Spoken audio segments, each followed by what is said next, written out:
What's your most spine-tingling, bone-chilling, I have a bad feeling about this experience? Story 1. When I was at university, I went to a local pool to swim.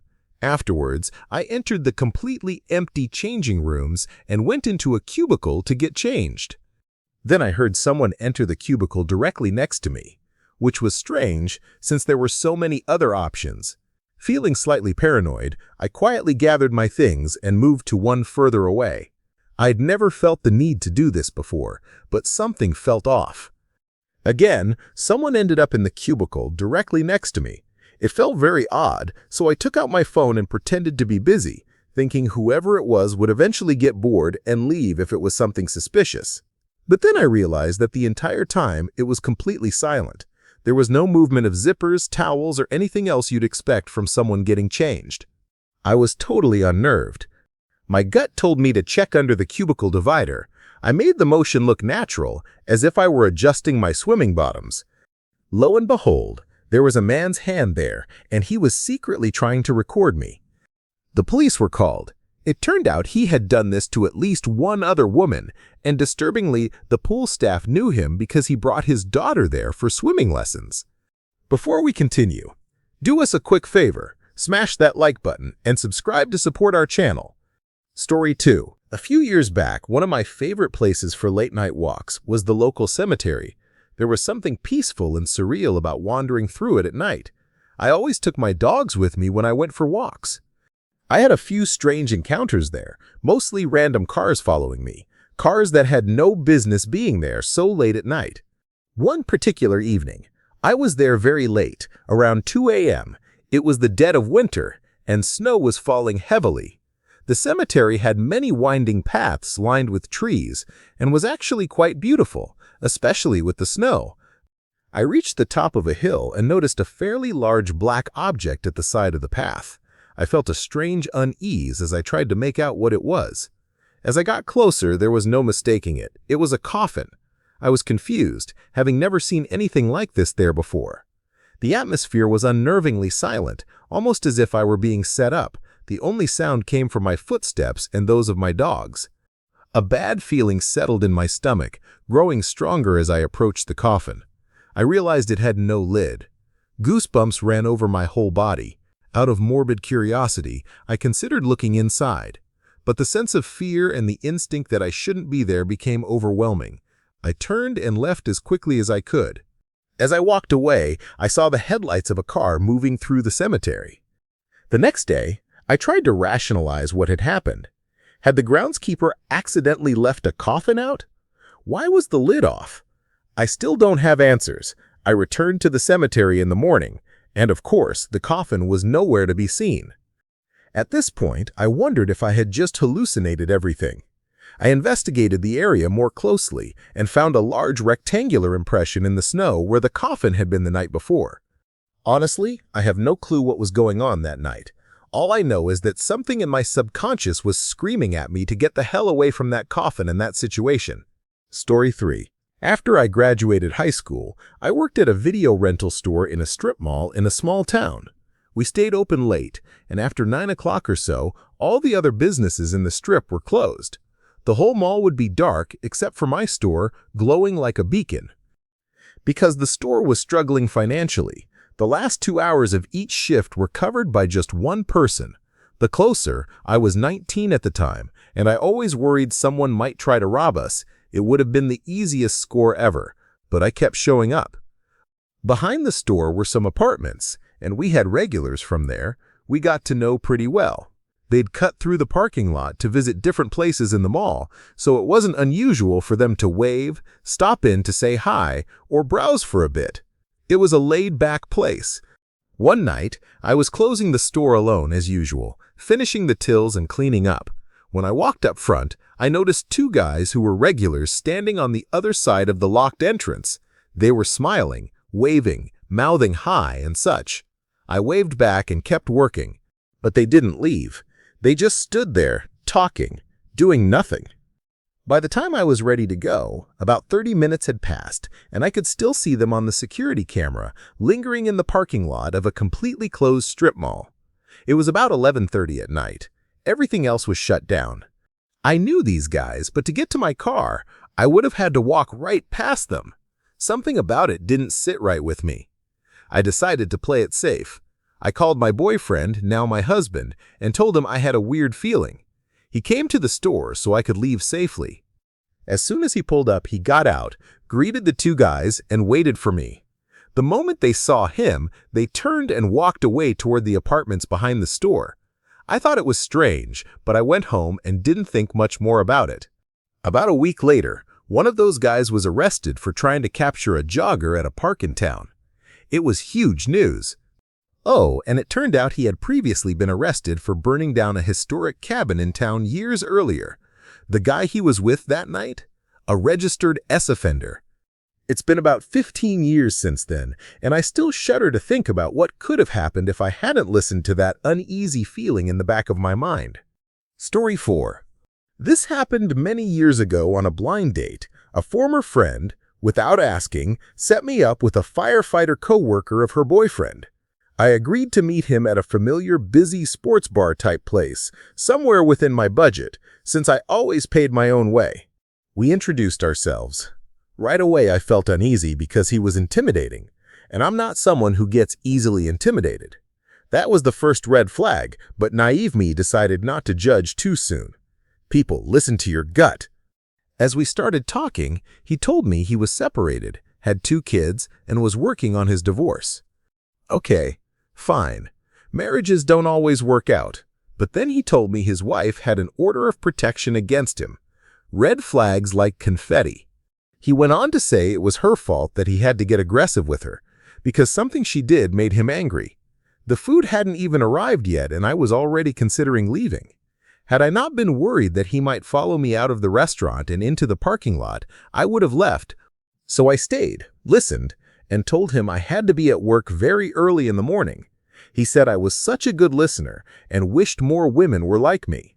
I wanted to tell him, "No, buddy, you scare the hell out of me and I want to live."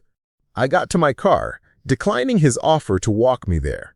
Thankfully, I had parked near the restaurant while he was on the far side of the lot. I hadn't even pulled out of my space when he texted me about another date. I didn't respond. The next day, while I was at work, he texted me all day. I couldn't have responded even if I wanted to. Then came the message that truly scared me. He said he had police officer friends who could track my number to my address, and if I didn't respond, he would show up at my home. That was it for me. I don't take kindly to threats. I happened to work closely with the state police, so I showed them the texts. I also contacted my carrier right away and had my phone number changed. I still remember this as one of the most bone-chilling experiences of my life. Story 5. It was about 9 or 10 in the evening, and I was heading home after a really bad date. My home was about a 10-minute walk away. I stopped at a red light and waited. It was the middle of the week, and I'd barely seen anyone on the way from my date, just one person, so the streets were mostly empty. Suddenly, I got a terrible feeling. I just knew someone was watching me. I turned around, and there was a man right beside me, standing just a bit too close. When he realized I had seen him, he started talking about how nice the summer rain was. I ignored him and started walking, even though the light was still red. He began walking with me. I sped up for a bit, and so did he. My fight-or-flight instincts kicked in immediately, and without thinking, I just stopped walking. He was caught off guard and took a few more steps before stopping too. He asked me why I had stopped, and I nearly yelled at him. I didn't want to speak to him. His behavior was freaking me out, and I told him to keep walking. He started to argue, so I yelled, "Just go." He began walking slowly. I stood still, watching him as he moved away. The uneasy feeling in my stomach didn't leave. It actually grew stronger. He stopped by a bus stop, and for a moment I allowed myself to breathe. He was waiting for the bus. But just next to the bus stop was a dark alley, and behind it, a shadowy parking lot. He stared at me the entire time he stood there. It was clear he was waiting for me. I tried to contact a friend, but there was no answer. I hid behind some construction materials, and on the 3rd try, I finally got through. She wasn't home and couldn't help me. She asked if anyone else was around, and I said no. Eventually, a man and 2 women walked by.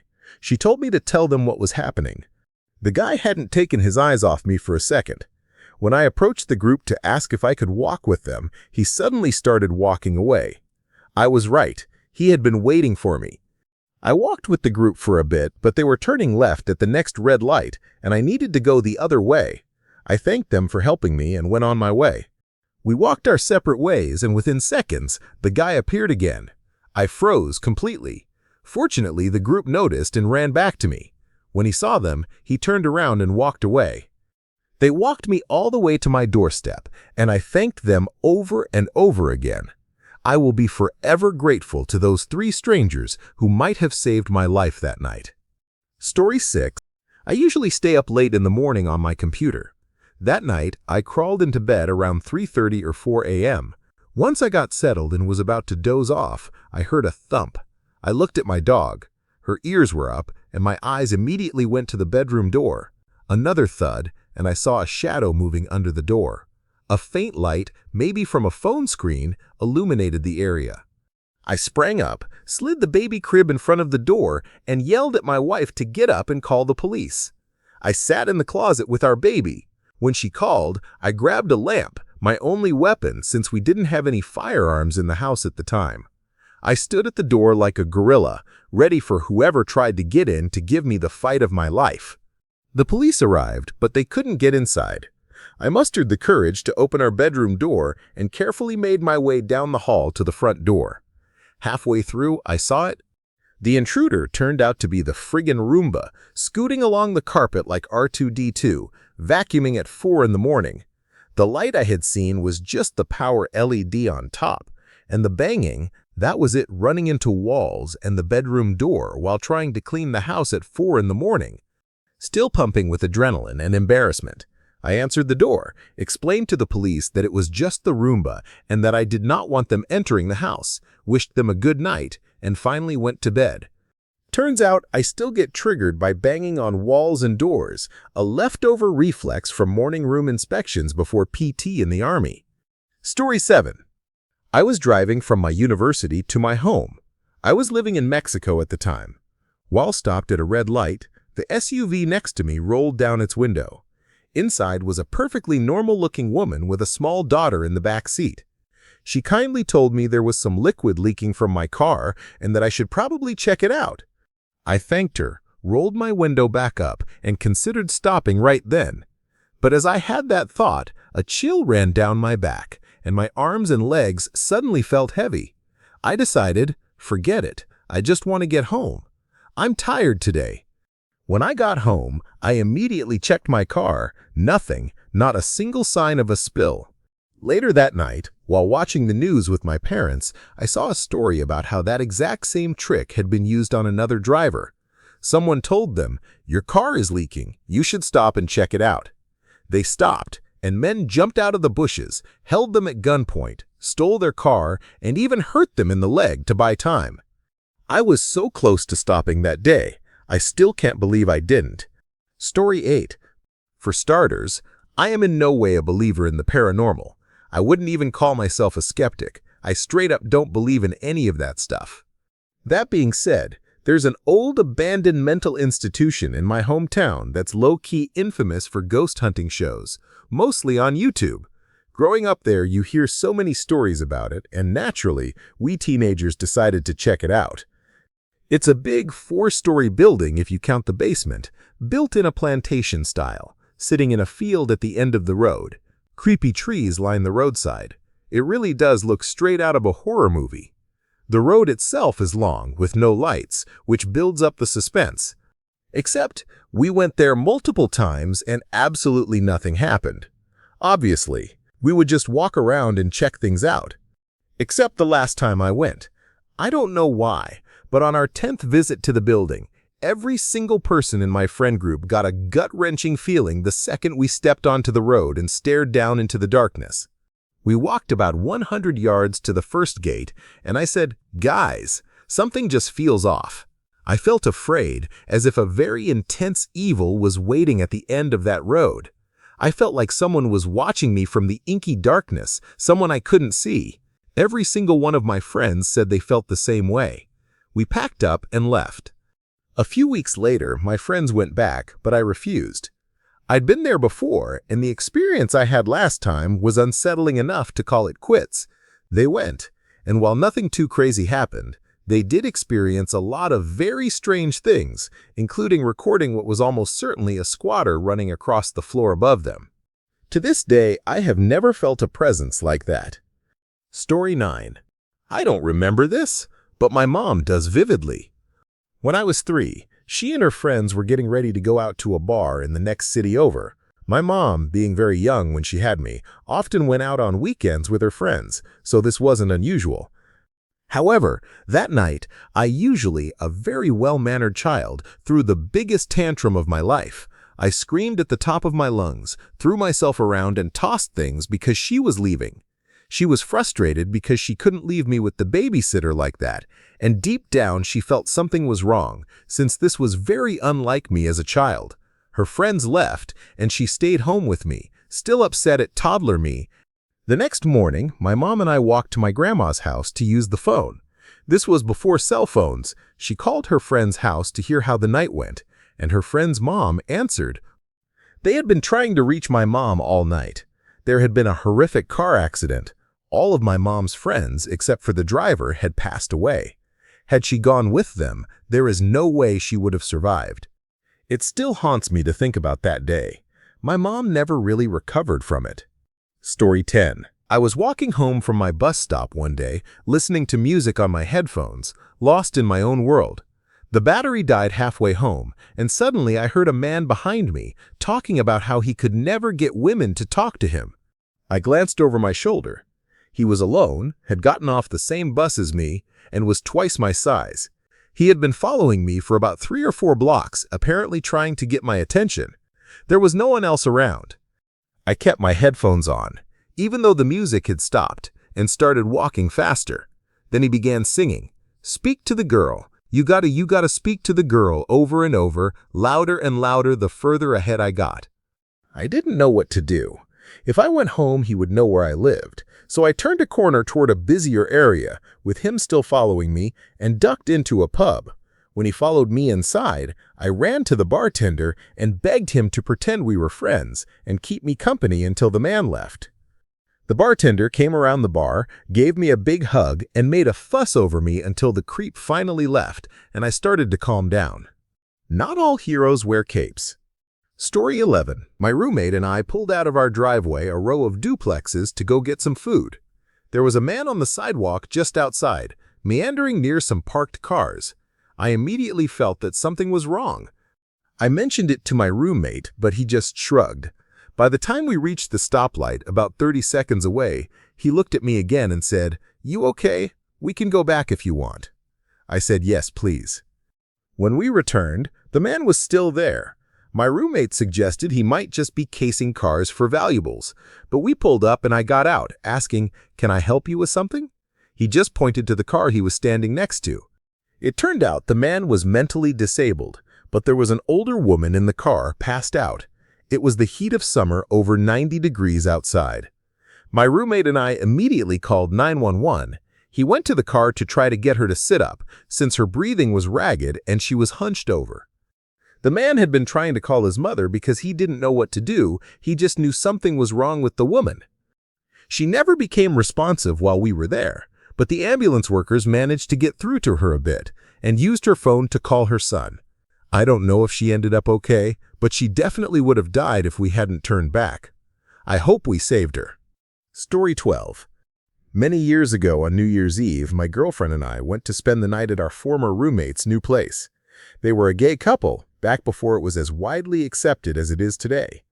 About an hour before midnight, I felt an overwhelming urge to go home. I started a fight with my girlfriend because she wanted to stay as planned. I won the argument, and we left in such a hurry that we forgot our blankets and pillows. A few hours later, in the middle of the night, their house caught fire. Both of our friends passed. I'm still haunted by it today because I know someone had come by that night, trying to buy pills from one of my friends, and was rudely turned away. I didn't see his face clearly, but I know in my bones that it was that person who did it. Story 13. It was the day before my wedding, and I went for a walk around my usually very safe neighborhood. I had my headphones in, music playing loudly. Cars were parked here and there along the long street. The houses in this neighborhood have relatively large plots of land, so there is some space between them. About halfway down the street, I came across a car that had been parked for at least the 5 minutes it took me to reach it. As I passed, I noticed 4, maybe 5 males in their early 20s inside. At the time, I didn't think much of it. I walked maybe 50 more feet when a terrible feeling hit me in my stomach. I turned around and realized they had slowly driven their car up so that they were now right behind me. I hadn't even heard them coming with my headphones in. By sheer luck, I spotted an older man and woman working in their garden, about 5 houses down. I ran to them and asked if I could just wait with them. The older man approached the car and asked the young men what they were doing. They claimed they were there to do yard work for one of the neighbors and pointed to the house they were now parked in front of, not the house they had been sitting in front of before. The man told them he didn't believe them and to leave or he would call the police. He then told me that the house they had originally been parked in front of belonged to a neighbor who was out of town. Because they were about 5 houses down, the couple hadn't noticed the car or me before I ran up to them. I often think back on that incident and feel very strongly that if I hadn't gotten that awful gut feeling that compelled me to turn around, and if that couple hadn't been in their front yard for me to spot so quickly, the story in the day before my wedding could have ended very differently.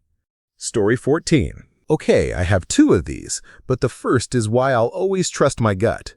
When I was little, I used to sleep over at my cousin's house. They had an amazing wooden bunk bed, and I always slept on the bottom bunk.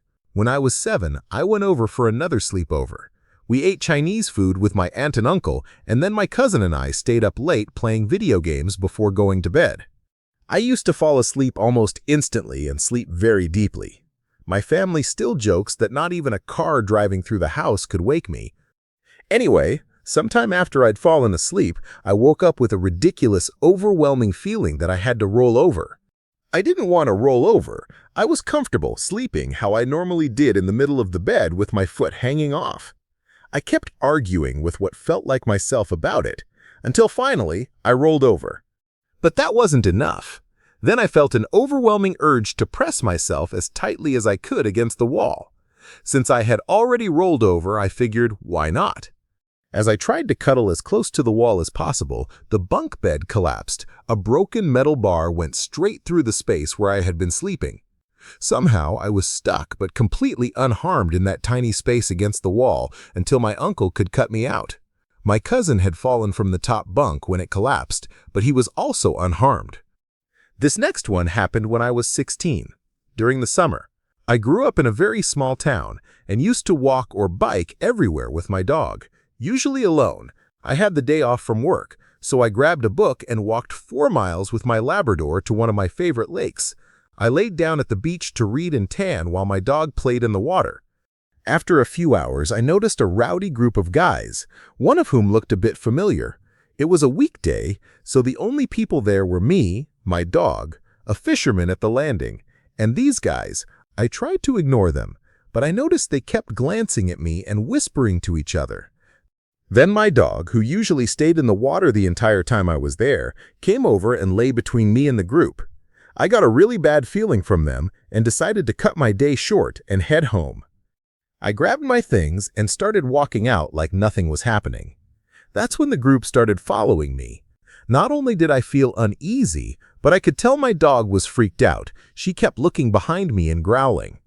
The group was getting louder behind me and somehow keeping pace, which was impressive because I was a fast walker. I knew they were doing this on purpose. I tried to think of a way out, knowing that in the middle of the week there wouldn't be many neighbors around to help. Then it hit me. The one kid who looked familiar. I knew him. So I suddenly spun around, addressed him by name, and told him I had used to change his diapers, which made his friends burst out laughing. I let them walk close enough to me to maintain control of the situation, casually asking him about his family and brother. They asked what I was doing that day, and I still felt extremely creeped out. My dog refused to come near, so I lied, saying my brother was just up the road and I was going to meet him. I added that I would hang back and let them walk ahead because my dog was clearly uncomfortable. They said they were going back to the beach and turned around, leaving. A year later, I heard about a gruesome murder in the next town over. The kid I knew, along with his friends, broke into his 75-year-old grandfather's house and robbed him. I don't know if they were planning to do anything to me that day, but I will always trust my gut, and I have ever since. Story 15. I do real estate photography. One day, I was alone shooting in an empty house, which is quite normal for my work. But I had this really uncomfortable feeling that I wasn't alone. I had already checked the entire house before I started taking photos, yet the feeling kept coming back. It was so strong that I got goosebumps and felt nauseous. I'm not a small guy, but in that moment, I felt like a little kid scared of the dark. I decided to recheck all the rooms to ease my mind, but I didn't find anything. I checked closets, bathrooms, bedrooms, everywhere, but I was definitely the only one there. By the time I finished shooting the last room, the sensation that someone was with me became overwhelming. I practically sprinted out of the house after taking the final shot. I felt somewhat relieved once I got outside, but the uneasy feeling lingered. The realtor pulled into the driveway just as I was finishing photos of the front of the house and asked if the cleaner had done a good job. I said it looked fine, and she went inside with her husband to prep the house for a showing. When I was shooting the backyard, I noticed them both out of the corner of my eye through a back window, but there was a third person with them. I was confused because they had come alone. There shouldn't have been anyone else.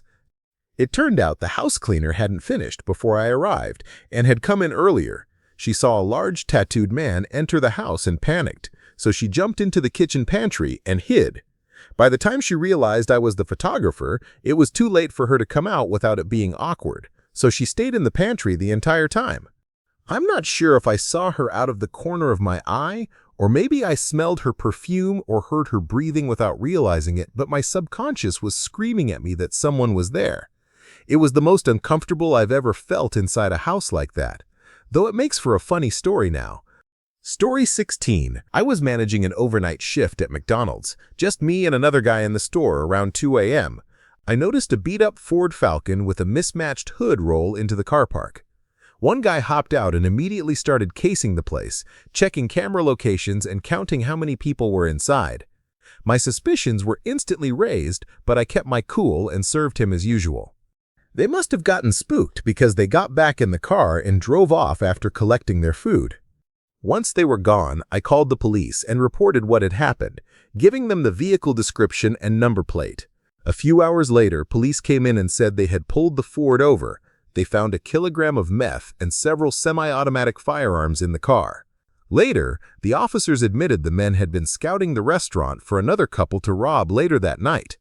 Story 17. When I lived in the Falkland Islands, my family and I would often take trips to a fairly remote island where we were the only people around. The island itself was dangerous, with sheer cliffs and roaming wildlife, seals, penguins, and the like. Our bedrooms were all in the attic. One night, I had a really bad feeling.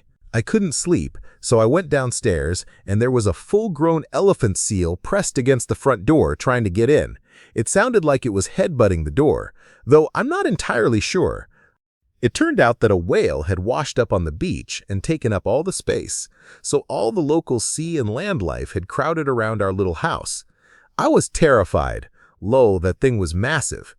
Story 18. This was in the late 1980s. I was walking home at about 2 in the morning when I noticed across the street a fabulously dressed drag queen heading in the opposite direction, clearly coming home from a show. Behind her were 6 drunk men. The energy was just off. I crossed the street, walked up beside her, and said, "Hi, my name is Flaming Whisk, and I'll be escorting you home." We linked arms and strutted back to her place, with the men making rude comments and threats the whole way. Sadly, the next day there were reports of several attacks in the gay village, the unofficial name of the area. The person I walked home became my friend for 25 years until their passing. My father, a tough Italian type, absolutely adored Bibi and would often give her rides home after work. He was a musician, so his hours were late too. In fact, when my father got sick, she came and helped my mother care for him. It was also my father who insisted that Bibi attend his funeral in full drag. We giggled the entire time because nobody could figure out how this 6'2" Irish drag queen knew my dad. My father had a really twisted sense of humor. They both did. Moral of the story: if something feels wrong, it probably is. Story 19. I live in Los Angeles, and downtown isn't exactly the safest place at night. In 2015, I was going to a dispensary late at night in a poorly lit, very empty part of downtown. There were no cars, no people, just a few rundown buildings on Main Street. It was around 11 p.m., and the dispensary was just closing. I came out by myself and started walking to my car. I was maybe 200 feet away when I noticed a group of guys across the street, huddled together. As I got closer, I had a feeling they weren't up to anything good. I started walking faster, and one of them yelled, "Why you walking so fast, man?" They began moving toward me. Rather than stop to answer, I ran to my car, unlocked it, and got in. As I started the engine, they reached the back of my car. Just as I drove off, one of them slashed the back bumper with a knife, yelling, "Good thing you got those white boy instincts." Sometimes it's literally a matter of 1 second and making that crucial decision to not stop that saved my life. Story 20. I'm female. Driving home at 2 a.m. after partying at my favorite bar in Atlanta, I noticed a car following me. I pulled into my apartment complex, and they pulled in behind me. I passed my apartment and drove around for a bit. They pulled off and parked, so I thought I was safe. I looped back and parked in my spot. Unbeknownst to me, they had pulled up behind me with the lights off. 2 men were standing behind my car as I got out. One of them said, "Hey, don't I know you?" My knees nearly gave out, but somehow my lizard brain kicked in. I knew that acting afraid could get me killed that night. It took every ounce of energy I had to turn, look them both in the eye, say, "You picked the wrong person to mess with," and then turn my back and walk away. I was shaking so badly I could barely walk, but I managed to get inside my apartment and call 911. The first question the police asked was what I was wearing. I screamed at them, demanding to know why they wanted to know. Their response: "If you go missing before we get there, it will help identify you." That was 35 years ago, and it still haunts me. I never went out partying alone again after that night. Story 21. I was boarding a plane after vacation. It was early in the morning, and the second I stepped onto the plane, I froze. An overwhelming, terrible feeling came over me. I was with my boyfriend, and since we both had to get back to work, I forced myself to stay on the plane. About half an hour later, the plane suddenly dipped. Then the pilot came on the intercom, his voice shaking, and told us there was a national emergency. We would have to land at the closest airport immediately. That was September 11th, 2001. It took me 4 days of hitchhiking and bus travel to get home. I didn't fully understand what had happened until I got to work right off the Greyhound and saw the television on. I thought the entire country was under attack. Story 22. I was camping with friends at a lake. We went to a party across the water. The lake was sparsely populated with cabins and campsites. Most of us got drunk and lost track of time. By the time we left, it was dark, and we had no lights to navigate our boat back across the lake. I knew what we were doing was dangerous and stupid, and I was already on edge. But luckily, this story isn't about a boating accident, just a profoundly eerie experience. We got lost. We spent approximately 8 hours on the lake trying to find our campsite. Multiple times we thought we had found it, got off the boat only to realize we were on someone else's property or wandering into the woods. The eerie, chilling feeling grew worse and worse. I felt like I was dissociating, as if we had all died and were now spirits haunting the lake. Everyone felt something similar, and we psyched ourselves out talking about it. By now, we were out of fuel and using oars, straining our eyes, staring into the darkness. Finally, we found our tents. The night had been so alienating that I was genuinely terrified I would open my tent and find a copy of myself inside. Or worse, that the real me would already be there and I was the copy. I have never felt such a chilling sense of wrongness. We eventually worked up the courage to check, of course, and our tents were empty. I'll never forget that feeling. Story 23. Not me, but my son's bad feeling saved his sister's life. My children were 12 and 8. My 8-year-old had been born premature and has chronic lung disease, which means that whenever she gets sick, she also suffers from severe breathing difficulties. She had been ill for several days, though we were starting to see some improvement. We lived out in the country, in the Minneapolis suburbs, with the closest hospital 25 miles away. As I was trying to get my son out the door for school, he told me he had a bad feeling about going and that he wasn't supposed to attend that day. It sounded like a typical attempt to get out of school, so I questioned him. No, he didn't feel sick. No, he wasn't worried about a test or anything. He just felt that he was supposed to stay home. I reminded him of our house rule: you had to be vomiting or have a fever to stay home. So off to school he went. About an hour later, I got a call from the nurse. My son had a fever, 99.7, a tenth of a degree over the threshold for staying home. I couldn't believe it. I loaded his sick sister into the car, picked him up, and drove home, asking him, "What's going on?" He said, "Well, I told you I was supposed to be at home today. You said I had to be vomiting or have a fever, and I couldn't make myself throw up, so I made myself have a fever." I didn't even know what to make of that. I was already frazzled, juggling my sick daughter and working from home, so I wasn't very nice about it. Once we got home, I sent them both upstairs, him to his room to lay down with no electronics, and her to do a breathing treatment in my room. I had a conference call and then returned to my day. Not 15 minutes later, my son came downstairs, insisting something was wrong with his sister and that I needed to come upstairs. It took me a moment to take him seriously. When I went up, his sister was in the middle of her breathing treatment with the mask on, seemingly fine and watching TV. She looked at me and said she was okay, but when I took the mask off, I noticed her lips were blue, a sign of oxygen deprivation. I quickly realized she was having a silent asthma attack, which is extremely rare, especially during a treatment. We live far from the hospital, so I knew I had to call 911. While on the phone explaining the situation, my daughter suddenly keeled over and stopped breathing entirely. I performed CPR for 10 minutes while waiting for the first responders, volunteer firefighters, and another 10 minutes for the ambulance to arrive. She didn't regain consciousness until we were en route to the hospital. It took weeks, but she fully recovered. If my son had not been home, I probably wouldn't have gone upstairs to check on my daughter for another hour. As I was in the middle of work calls, she would have died. I have asked my son countless times how he knew, and he doesn't know. He was not worried about his sister at all. None of us were.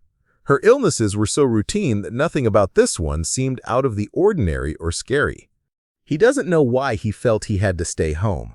Doesn't know why he got out of bed and wandered into my room. Doesn't know why he thought something was wrong with his sister when he saw her, or why he came downstairs insisting I come upstairs. To this day, 5 years later, there are no answers. I break down internally every time I allow myself to think about it. Story 24. A few years ago, I was coming back on the LIR from New York City late at night. I arrived at my station and was waiting for my dad to pick me up. While I was waiting, a man approached me. He was a white male, well-manicured, well-dressed, probably in his early to mid-40s. He started trying to shake my hand and talk to me. I can't remember exactly what he said. I was in shock from the approach, but the conversation was clearly heading toward asking for a favor. Within the next 30 seconds, my dad pulled up. The man stopped mid-sentence and just walked away. I got in the car, and my dad and I talked about it. He said, "Yeah, he was probably trying to lure you somewhere away from the front of the station.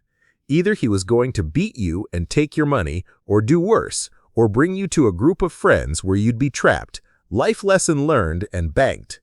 Fast forward to about a month ago, I was filling up at a gas station while on a grocery trip with my wife. I had been at the pump for a while when I heard, "Hey, buddy." Being from the New York City area, I tend to ignore people, but I had a feeling it was directed at me. The man repeated, "Hey, buddy," sounding closer this time. I finally looked up to acknowledge him, and it immediately took me back to the train station encounter. This guy was a white male, well-manicured, well-dressed, early to mid-40s, looking like he belonged to the same club as the first man. The hairs on the back of my neck stood up. I basically shouted, though I didn't mean to. It was just a raised voice. "Yeah, sorry, can't help you. I'm in a hurry." He then tried to explain how he could do me a favor if I helped him out.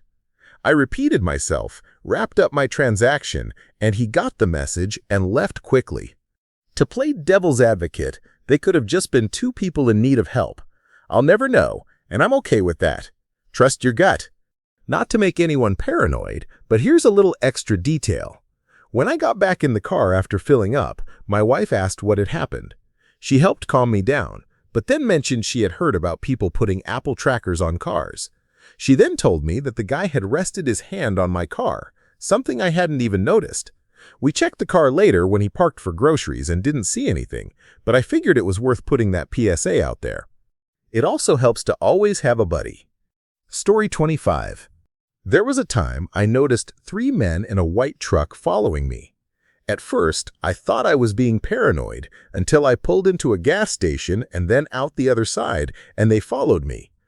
Even then, I was so used to being told I was overreacting that I didn't call the police. I just kept driving in the opposite direction from the town I lived in until they got caught at a stoplight. I quickly turned into a neighborhood, took a bunch of random turns, and drove around some more before finally heading home. Story 26. Country lanes in the UK are narrow and have lots of blind bends. I was driving down one such lane when I saw a cyclist in front of me, riding in the middle of the road, not wearing a helmet, and heading toward a completely blind bend. Suddenly, I had a vision in my mind, like something out of Final Destination. I saw a car swinging around the bend, smashing into the cyclist and pinning him to my car. I couldn't hear or see any other car, but the accident played out so vividly in my head that I instinctively knew I had to act. I immediately slammed on the brakes, honked my horn, and pulled over. The cyclist nearly soiled himself and stumbled to the hedges. Mere seconds later, an idiotic teenager came speeding around the blind corner, missing us by inches. If we had still been in the road, that car would have plowed straight through the cyclist and into my vehicle. I completely freaked out. The cyclist came over to calm me down while I kept repeating, "You were dead. You were dead." I'm not a religious person at all, but that's the closest I've ever come to believing in some kind of divine intervention. Story 27. This happened during a holiday in the mountains. We were staying at a place surrounded by big, beautiful redwood trees. On the second day, we decided to go to the snow-me, my wife and our 2 children, aged 2 and 6.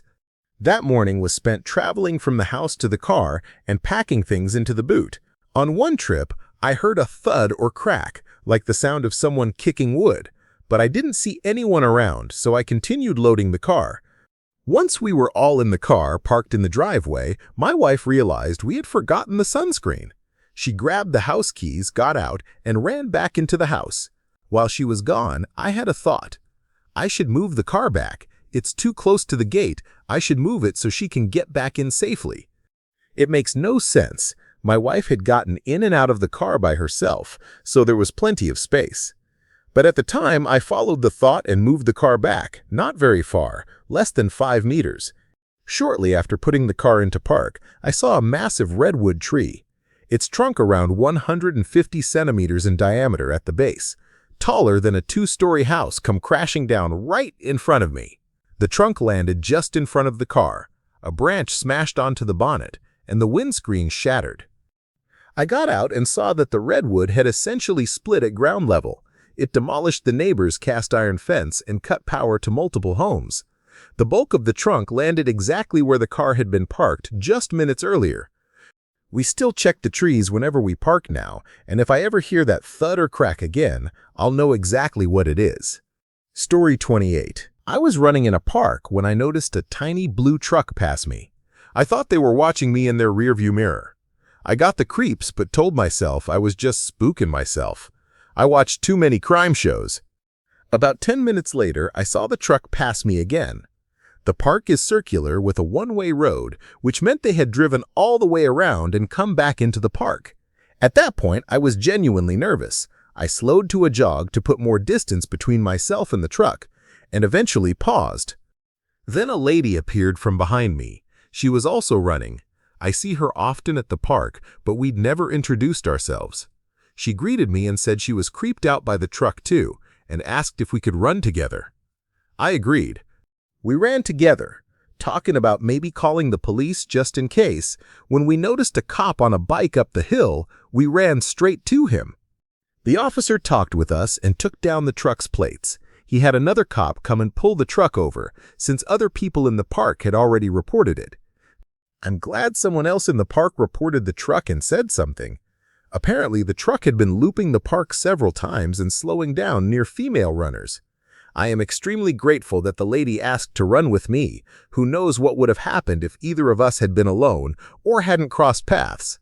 The cops helped us to our cars and even escorted us out of the park. I'm not sure what happened to the truck driver, but I was just glad to be around other people and to have help nearby. Story 29. When I was a struggling poor college student, I lived a few miles from campus in an area where buses didn't run frequently. I got very familiar with walking the city.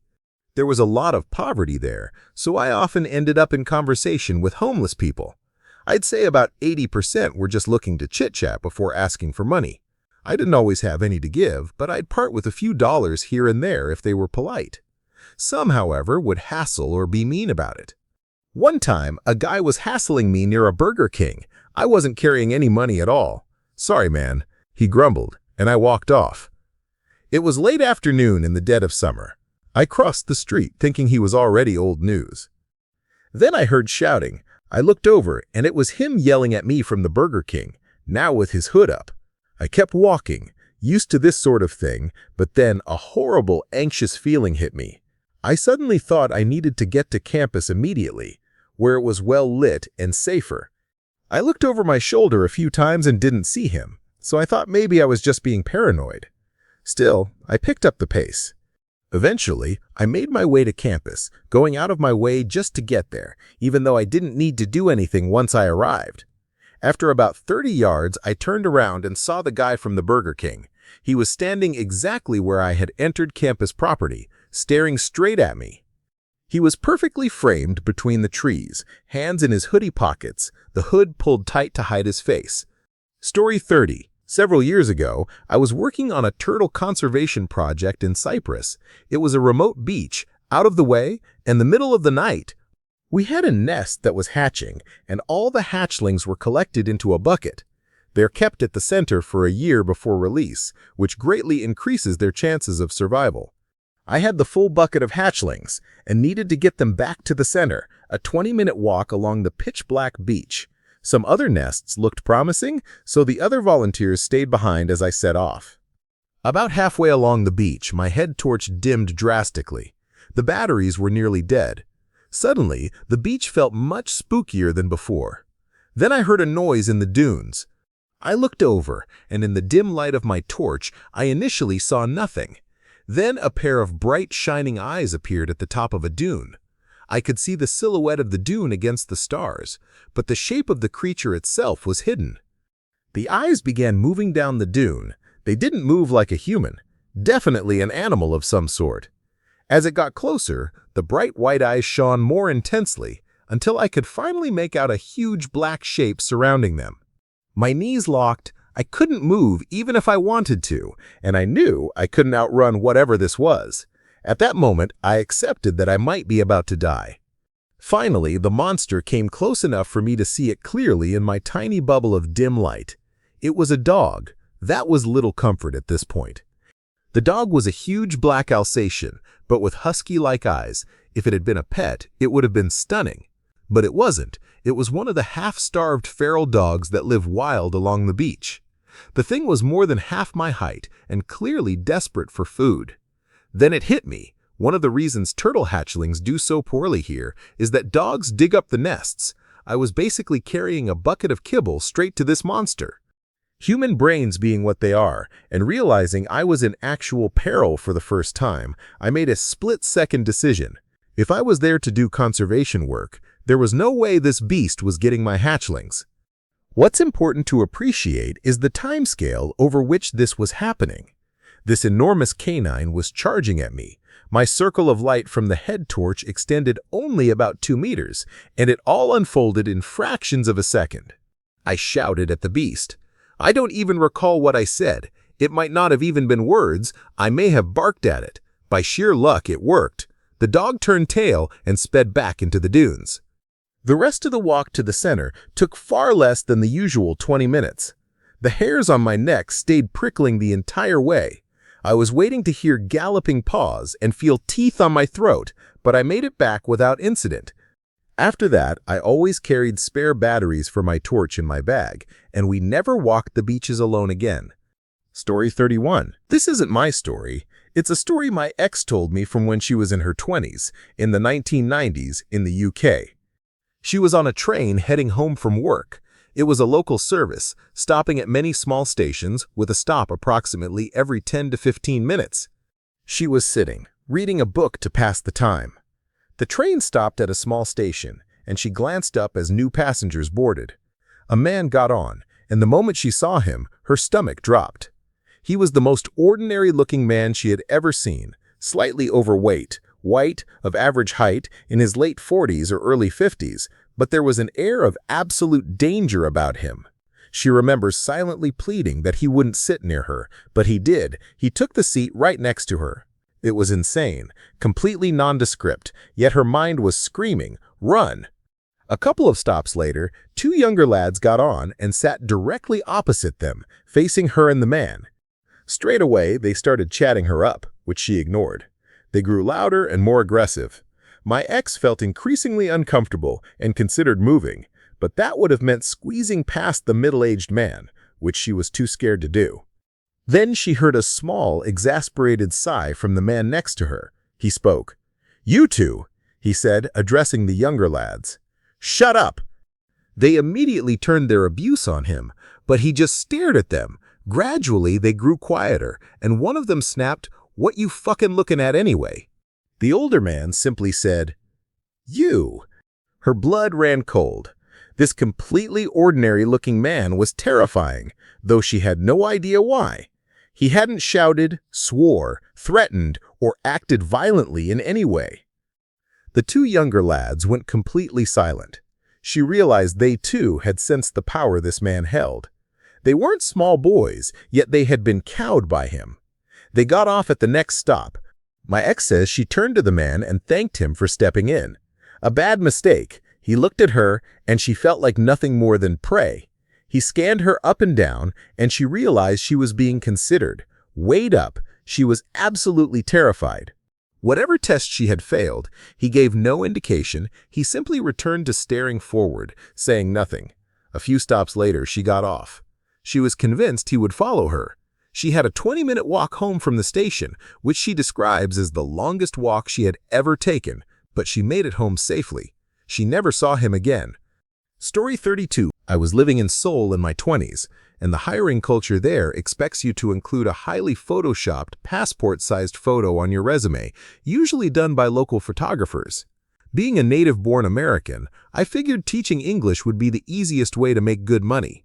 I applied through several headhunting sites, and typically I would get a phone call. Since I had no friends, I assumed all calls were from potential employers. On some of these calls, no one would speak, but I could hear heavy, pervy breathing. One day, I received a call for an interview. They gave me an address to meet, but asked me to call them once I arrived. When I got to the interview and called the representative, he was actually across the street in a car with a driver. He flagged me down, saying I should get in so he could drive us to the interview. First off, it was already strange that he had me come to an address only to then drive me somewhere else. Secondly, this guy looked greasy, not at all academic, almost gangsterish. I'm too nice but not foolish, so I refused and demanded that he just tell me the address so I could take my own transportation.